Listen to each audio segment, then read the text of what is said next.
Hello everyone, this is Digital Imaging Processing Chapter 31 Part 2. I want to start off by saying please read the instructions. There are several pages that you really only need to read either one sentence or one paragraph, and there are a few pages that are completely skipped. The author spent quite a bit of detail on frequency processing because I believe he's trying to encompass CT and MRI physics in here, so I'm going to try and just focus on what we really need to know. So when we talk about the frequency domain processing and how that works, basically large objects produce long waves, which is a low frequency, and less detail, which when you think about it makes sense. And the opposite happens with smaller objects. They produce short waves or high frequency, which gives you more detail. And how I remember that is if you look at this wave here, these two here, if you have someone who is intense or high frequency, like me, they usually have a short fuse, which is short waves. So that's an easy way to kind of remember. And then if you think of me, I'm a detail-oriented person, so that gives you a little bit more detail. So this type of processing, like I said, is more specific to MRI, where they do use radio waves. But we're going to talk about it a little bit more.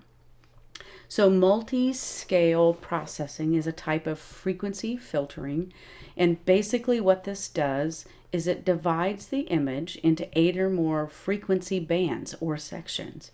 And what this allows the computer to do is make very specific changes to each subsection. So you can divide the image into high frequency and low frequency segments, or high detail, low detail segments. And so low frequency structures can be targeted and completely removed or enhanced. So if you have something that's not sharpened, you can actually sharpen it. And just remember that the lowest frequency layer in this group, so it's going to be a pyramid, they call it a pyramid decomposition. The very lowest layer is going to have the fewest pixels. So why do we need to use multi-scale processing? Really, this is all happening in the software. You do not have control over this. This is a pre-processing software operation. And really, who determines that is Philips Healthcare, AGFA, Fuji, and Kodak. This is proprietary, and it depends on the company, whether they use frequency domain to do their edge enhancement or they use spatial domain. It's just how they decide to do it. So when you get down to these single layers in the multi-scale processing, you can either boost that layer, suppress that layer, or remove it from the image. And then after that happens, it's all going to be subjected to another gradient processing. Okay, and so enhancement, edge enhancement, and smoothing are really the two things that happen.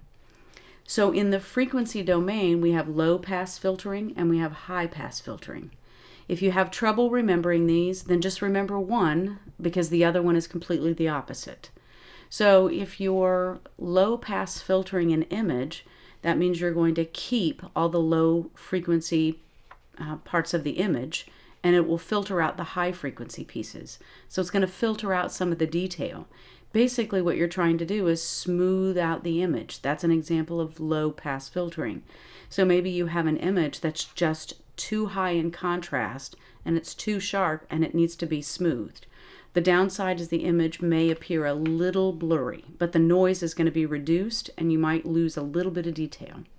The opposite happens in high pass filtering. It keeps all of the high frequency signals, so all the high detail, and this is basically edge enhancement.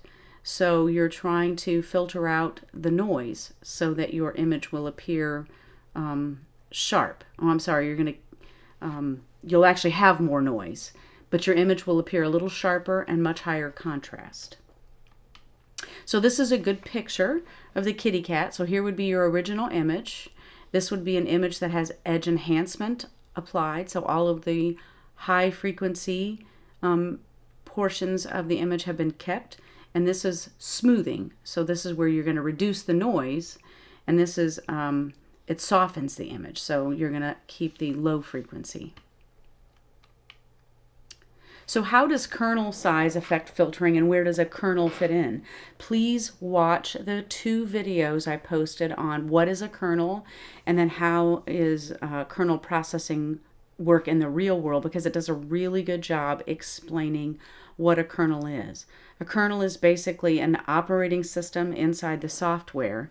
But basically what it's going to do is, in the spatial domain, it's going to divide the image between high pass or high frequency signals and low frequency signals. It's basically going to do the same thing. You're going to be able to enhance the image, suppress it, or remove some of the anatomy, but it's going to be doing this in the spatial domain instead of the frequency domain. And then the kernel size must match the anatomy being imaged, because if the kernel size is too small, it could actually remove some of the detail from the image. So what is the difference between spatial and frequency processing? Basically, spatial processing are operations that attack, I like this word, attack the pixels to filter the image. So basically they're focused on the pixel location. So remember, that's a spatial domain or spatial processing. In frequency processing or multi-scale processing, the operations attack the frequency bands to filter the image. So they're focusing on the size of the structure, not the location. So remember, if you have any questions, please don't hesitate to contact me, and just try and focus on the PowerPoint and the difference between high frequency and low frequency.